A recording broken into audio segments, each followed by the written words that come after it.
Она уже почти вышла из леса. Еще шаг, и все закончилось бы совсем иначе. Но она остановилась. И именно это решение, одно мгновение сострадания, однажды спасет ей жизнь.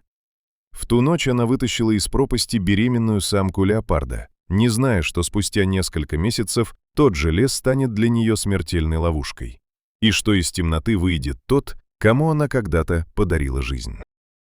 Старуха уже собиралась возвращаться домой, когда из глубины леса донесся странный звук. Это был не ветер и не птица, это был слабый хриплый стон, будто кто-то из последних сил просил о помощи. Старуха остановилась и прислушалась. Она прожила в этом лесу почти всю жизнь и знала каждый звук, но такого она еще не слышала. Осторожно ступая между деревьями, она пошла туда, откуда доносился стон. Через несколько минут она вышла к скалистому обрыву и замерла. На узком выступе скалы висела самка леопарда. Передними лапами она из последних сил цеплялась за камень, а задние уже почти сорвались вниз. Камни осыпались в пропасть. Было ясно, долго она не продержится. Но больше всего старуху поразило другое. Живот зверя был большим и тяжелым. Леопард была беременна. Леопард заметила женщину и тихо зарычала, но это был не угрожающий рык. В ее глазах была лишь усталость и боль.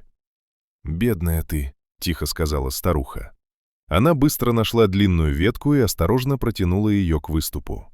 Леопард сначала напрягся, но потом, словно поняв, что ему хотят помочь, уперся лапами в ветку. Старуха изо всех сил тянула ветку вверх. Камни срывались, руки дрожали, но она не сдавалась. Наконец леопард смог выбраться на край скалы. Едва оказавшись на земле, он рухнул и тяжело задышал. Старуха подошла ближе и увидела, что зверь сильно ранен и почти не может двигаться. «Если оставить тебя здесь, ты погибнешь», — прошептала она. Она связала несколько крепких веток, сделала из них что-то вроде волокуши и с большим трудом уложила на них леопарда. Потом медленно, шаг за шагом, потащила зверя по лесной тропе к своему дому. Дорога заняла несколько часов. Старуха часто останавливалась, чтобы перевести дыхание, но все равно продолжала тянуть. Наконец, впереди показалась ее маленькая деревянная изба. Старуха дотащила беременную самку леопарда до дома и осторожно уложила возле печи. Она промыла раны теплой водой, наложила лечебные травы и укрыла зверя старым одеялом. Несколько дней леопард лежал почти без движения. Старуха ухаживала за ним, приносила воду и немного мяса. И однажды ночью в избе послышался тихий писк. Старуха подошла ближе и увидела маленькое чудо. Леопард родила 2 крошечных детенышей. С каждым днем мать становилась все сильнее, а детеныши быстро росли. Они начали осторожно ходить по избе, играли и иногда даже забирались на старую лавку. Прошло несколько недель. Когда леопард окончательно окреп, старуха открыла дверь и сказала: «Пора вам возвращаться в лес». Самка леопарда долго смотрела на женщину своими золотистыми глазами, словно запоминала ее. Потом тихо подтолкнула детенышей и медленно ушла вместе с ними в лес. Старуха думала, что больше никогда их не увидит. Но однажды поздней осенью она снова пошла в лес за хворостом. Вдруг позади раздался громкий треск веток. Из кустов вышел огромный медведь. Зверь поднялся на задние лапы и зарычал. Старуха замерла. Бежать было бесполезно. Медведь сделал шаг вперед.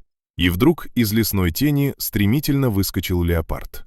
Он с яростным рыком бросился на медведя. Началась короткая схватка. Леопард несколько раз ударил медведя когтями, и тот, взревев от боли, отступил. Через мгновение медведь уже убегал в чащу. Старуха медленно поднялась с земли. Перед ней стояла та самая самка леопарда. Из кустов выглянули 2 подросших детеныша. Леопард спокойно посмотрела на женщину, словно говоря: «Теперь мы в расчете». После этого она повернулась и вместе с детенышами исчезла среди деревьев. Старуха еще долго стояла в лесу и понимала одну простую истину. Добро, сделанное однажды, всегда находит дорогу назад.